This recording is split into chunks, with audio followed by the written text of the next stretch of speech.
Hi guys, so in this video we're going to be looking at the SR latch. This is the simplest sequential circuit. So once we're able to establish this, we can build up from there to more complex SR latches, different kind of latches, and then we get into flip-flops and more complex combinational circuits. Okay, so let's get to work. The SR latch. The SR latch is the simplest combinational circuit. But before we get into this, I would do well to revise a particular gate called the NOR gate. Okay, so this is an OR gate usually, but if I add the bubble inverter in front of this, it becomes a NOT OR gate or a NOR gate. Okay, NOR for the NOT OR gate. So if I have AB going in here, then my output is going to be the inverse or the reciprocal of A or B. All right, so what's the truth table for this going to look like? We know that, okay, A, B, A or B, and then we can do, okay, the NOR. So we know, let's say we've got AB, two zeros, two ones, O1, O1. Usually, A or B is going to look something like 0, 1, 1, 1, because we have a high output when either or both of our inputs are high. But if we negate that and do NOR, so this would be the OR operation, and this becomes not OR. Okay. So once we negate this, the inverse of zero is 1, and everything else turns to 0. So it's very important that we keep this truth table at the back of our minds. It's going to be very important as we get into designing the SR latch. Okay. So for the SR latch, we're going to build up off what we did right now in explaining the NOR logic gates. But this time we're going to have two gates. So we'll see how that works out. Okay.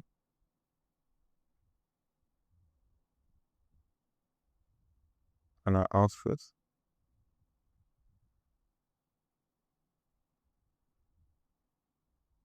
And comes back down. Okay. So let's even start from drawing two gates so we see the real purpose of this. So you start with drawing two gates, two or NOR. Oh, I'm missing my inverter. Okay. So we start with drawing two NOR gates. But you first of all leave it as only one input for now. Okay, we'll see why as we go on. Recall that we're dealing with sequential circuits. Okay, so sequential logic and sequential circuits depend on their previous states. If you haven't watched the video introducing sequential logic circuits, I do recommend you do, so that you understand much better what's going on here. So for us to be able to have a memory, okay, we need to be able to have feedback so that we know what our current state is. So both of these outputs feed back into each other. Okay, so this will look something like this, coming back and entering this OR, and the output of this going all the way and affecting and being fed into this. So that's all that happens when you're dealing with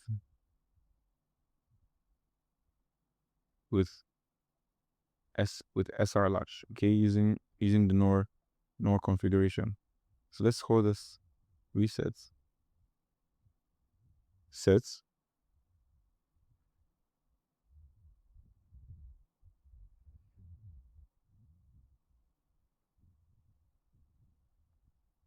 okay, then we have Q and not Q. So what is going on here? We have two inputs when dealing with the basic SR latch, R and S. R stands for resets, and S stands for sets.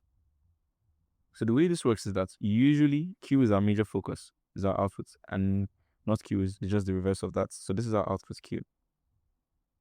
Okay, so what happens here is that the purpose of the sets is to set your outputs high. The purpose of your resets is to set your outputs low. So set sets it high, reset sets it low.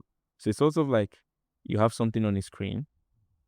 Okay, let's say we got something on a screen. If you want to consider it off as a screen, so see we have this here. If I activate sets, okay, so if I keep set high, so let's call this sets, let's call this resets, okay. So if set is high and reset is low, if set is high and reset is low, then my screen comes up, okay. Whatever my output is becomes activated. Cool. If set is low, so if I choose not to set it and I make my reset high, then I'm able to clear my output. Okay, I'm able to clear my output. So that's the advantage. That's what happens. There are other input configurations, but once we're able to get into it, we see how each of those play out. So I need to rewrite this so that we can get an understanding of what happens as we're dealing with the SR latch. Join the truth table. So starting off, okay, we'll have sets, column for resets, and then for our outputs, so sets, resets. So let's say sets and resets are both low. Then our outputs, Q, has no change. What do we mean by this? Recall the NOR gates, okay? So we've got A, B, and not A or B. Cool.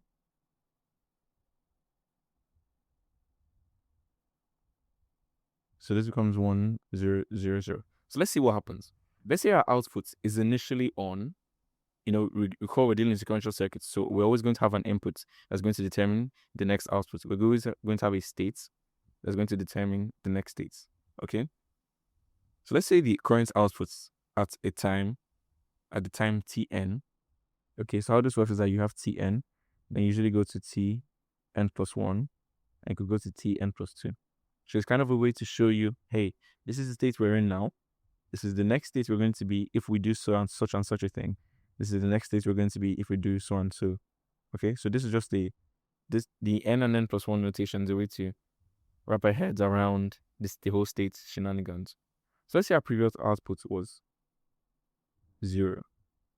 Okay, so the output on Q was 0 at Tn. So at time n, our output was 0. What happens if we make resets, and sets to be 0? So we have to follow this rather carefully. So this, remember, the output loops back to the inputs.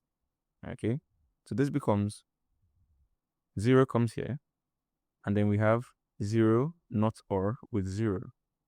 So looking at our table, 0 not OR 0 is going to be 1. So 1 is our output on not Q. Following this back, this comes back, and we're going to have 1 not OR with 0, and that's going to be 0. So meaning that the state at Tn plus 1 is still going to be 0. So there is no change when you set and reset at 0. The same thing applies if you look at what if our input was 1 at the beginning.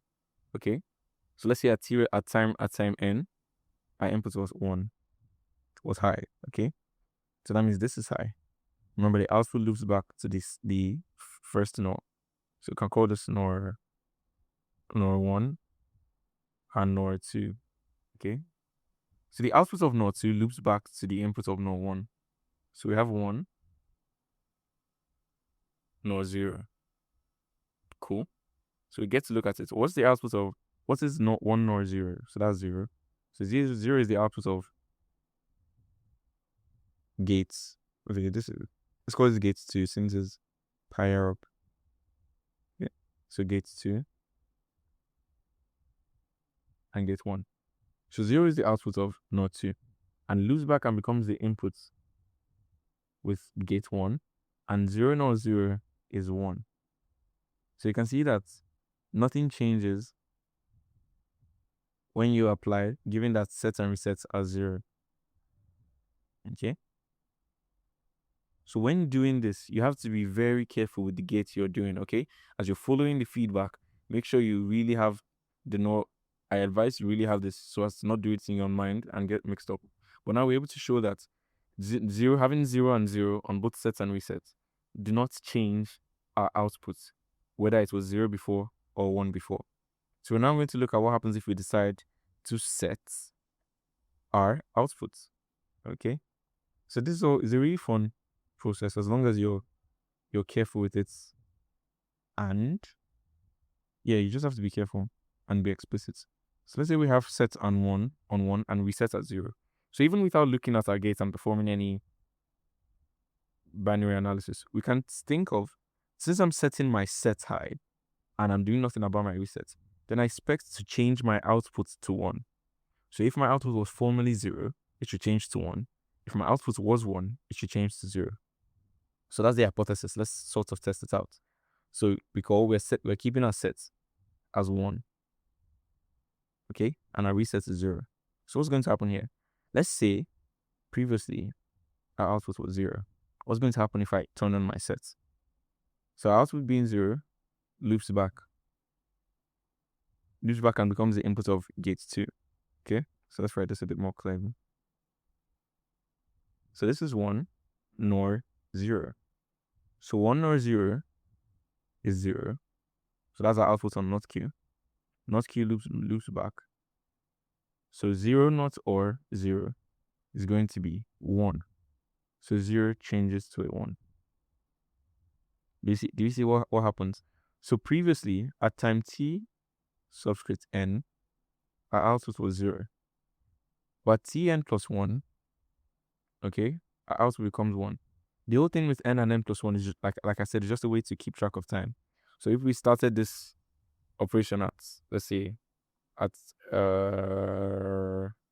12, okay, so let's say 12, 1, 2, 3, 4, 5, 6, fill in the, and we did an operation every second, okay, tn could be at 0 seconds, tn plus 1 would be at second 1, tn plus 2 would be at second 2, and so on. So in case that's confusing, you just have it back of your mind that it's how we represent state changes, okay?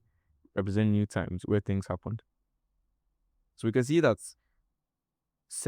we putting set as 1 and reset as 0 changes our output from 0 to 1.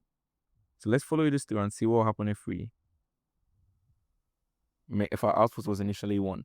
Because if my output is already set to 1, nothing should happen. So let's follow that through and see how we go through it. So we're assuming our output is 1 at t to the n. So let's follow it. This loops back and we have 1 not or 1. That's 0. 0 feeds back in. 0 not or 0, and that is 1. So we can see that the SR latch is a really fun thing to follow through, because you have the feedbacks and you sort of perform the operation at each interval. So 1 stays the same. So putting the sets as 1 and resets as 0 sets Q to be 1. Cool. So let's look at the reverse case. If I put my sets on low and choose to reset, then looking at this even theoretically, if I choose to reset something, that means whatever you're in, get back to the basic states. So if my output was a 1, I'm expecting keeping my reset high and my sets low to bring it back to a 0. So that's the first thing we're going to check. So we're doing the opposite now. Reset high, set low. Putting our output as 1, right? Okay, what happens if we raise our resets? So let's follow through. The output Q goes back into and feeds into gate number 2 to not 2, right? So we have 1 not or 0. 1 not or 0 is 0, right? You can tell that from here. So 0 becomes the input of the NOR gate 1. And we have 1 not or 0, and that is 0. Tada! So latch circuits are a really fun thing to do. So now I'm putting our reset high and keeping our sets low. Set Q to be 0. Set Q to be 0. So that's why I call it the SR latch circuit, because it latches onto the state of the input, okay?